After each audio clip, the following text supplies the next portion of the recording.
نحمده ونصلي على رسوله الكريم بسم اللہ الرحمن الرحیم۔ صرف 5 منٹ کا مدرسہ قرآن و حدیث کی روشنی میں۔ 29 ذی القعدہ۔ نمبر 1، اسلامی تاریخ۔ حضرت امام احمد بن حنبل رحمۃ اللہ علیہ، آپ کا نام احمد ہے، آپ ہی کی طرف فقہ حنبلی منسوب ہے۔ بغداد میں ماہ ربیع الاول سن 164 ہجری میں پیدا ہوئے۔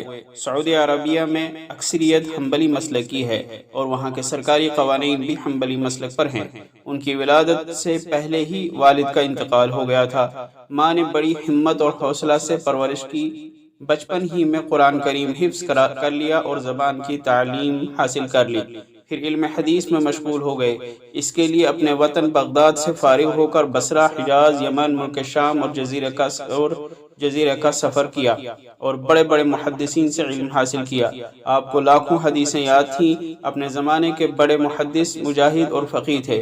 آپ کی تصنیف میں سب سے اعلیٰ ترین تصنیف مسند احمد حدیث کی کتاب ہے۔ نمبر 2، اللہ کی قدرت۔ زبان میں 3000 خانے۔ زبان اللہ تعالیٰ کی بنائی ہوئی بہت بڑی نعمت ہے، یہ ہمارے بولنے میں مدد کرتی ہے۔ اگر زبان نہ ہوتی تو ہم کسی سے بات نہیں کر سکتے، اور زبان ہی سے ہم کسی چیز کا مزہ بھی معلوم کر لیتے ہیں۔ اس کے لیے اللہ تعالیٰ نے زبان میں 3000 بالکل چھوٹے چھوٹے خانے بنائے ہیں جو دیکھنے میں نظر نہیں آتے، لیکن یہ ہمیں ہر چیز کا مزہ بتا دیتے ہیں۔ اگر میٹھا کھائیں تو یہ بتائیں گے کہ یہ چیز میٹھی ہے، نمکین کھائیں تو یہ بتائیں گے کہ یہ چیز نمکین ہے۔ اگر اللہ تعالیٰ ان باریک خانوں کو بند کر دے تو میٹھا، کھٹا، کڑوا اور نمکین سب برابر ہو جائے۔ یہ اللہ تعالیٰ کی زبردست قدرت ہے جس نے ہر ایک چیز کا ذائقہ معلوم کرنے کے لیے زبان جیسی چیز کو بہترین آلہ بنایا۔ نمبر 3، ایک فرض کے بارے میں۔ عمرہ میں سعی کرنا۔ عمرہ میں بیت اللہ شریف کا طواف کرنے کے بعد صفا مروہ کے درمیان پیدل سعی کرنا واجب ہے۔ نمبر 4، ایک سنت کے بارے میں۔ لکنت یعنی حقلہ پن دور کرنے کے لیے، دل کو روشن کرنے اور زبان میں قوت اور لکنت کو دور کرنے کے لیے اس دعا کو پڑھنا چاہیے۔ رب اشرح لی صدری ویسر لی امری واحلل عقدۃ من لسانی یفقہوا قولی۔ ترجمہ، اے میرے رب، تو میرے سینے کو کھول دے اور میرے کام کو آسان کر دے اور میری زبان کی گرہ کھول دے تاکہ لوگ میری بات سمجھ سکیں۔ نمبر 5، ایک اہم عمل کی فضیلت۔ حاجی سے ملاقات کرنا۔ رسول اللہ صلی اللہ علیہ وسلم نے فرمایا، جب کسی حاجی سے ملاقات ہو تو اس کو سلام کرو اور اس سے مصافحہ کرو، اور اس سے گھر میں داخل ہونے سے پہلے اپنے لیے دعائے مغفرت کی درخواست کرو، کیونکہ وہ اپنے گناہوں سے پاک و صاف ہو کر آیا ہے۔ نمبر 6، ایک گناہ کے بارے میں۔ نماز سے منہ موڑنا۔ معراج کی رات رسول اللہ صلی اللہ علیہ وسلم کا گزر ایسے لوگوں پر ہوا جن کے سروں کو کچلا جا رہا تھا۔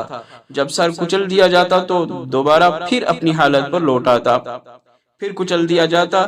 اس عذاب میں ذرہ برابر کمی نہیں ہوتی تھی۔ حضور صلی اللہ علیہ وسلم نے حضرت جبرائیل علیہ السلام سے پوچھا، یہ کون لوگ ہیں؟ حضرت جبرائیل علیہ السلام نے جواب میں فرمایا، یہ وہ لوگ ہیں جن کے چہرے نماز کے وقت بھاری ہو جاتے تھے، یعنی نماز سے منہ چراتے تھے۔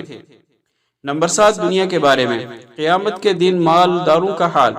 رسول اللہ صلی اللہ علیہ وسلم نے ارشاد فرمایا، قیامت کے دن ہر مالدار اور غریب یہ تمنا کرے گا کہ اسے دنیا میں بہت ہی کم مال ملتا تو اچھا تھا۔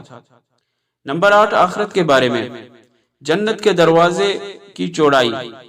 سالم رحمۃ اللہ علیہ اپنے والد سے نقل کرتے ہیں کہ رسول اللہ صلی اللہ علیہ وسلم نے ارشاد فرمایا، میری امت جنت میں جس دروازے سے داخل ہوگی اس کی چوڑائی ایسے سوار کی 3 برس کی مسافت کے برابر ہوگی جو گھوڑے کو خوب دوڑانا جانتا ہو۔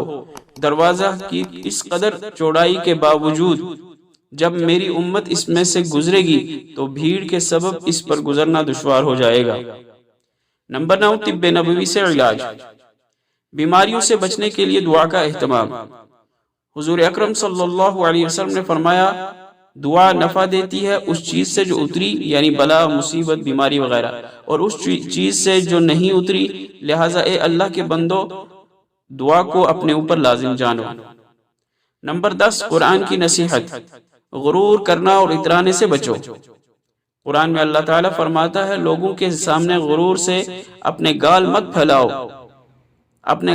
پھلاؤ اور زمین پر اتراتے ہوئے مت چلو، یقین جانو اللہ کسی اترانے والے شیخی باز کو پسند نہیں کرتا۔ اللہ تعالیٰ عمل کرنے کی توفیق عطا فرمائے۔ وآخر دعوانا ان الحمد للہ رب العالمین۔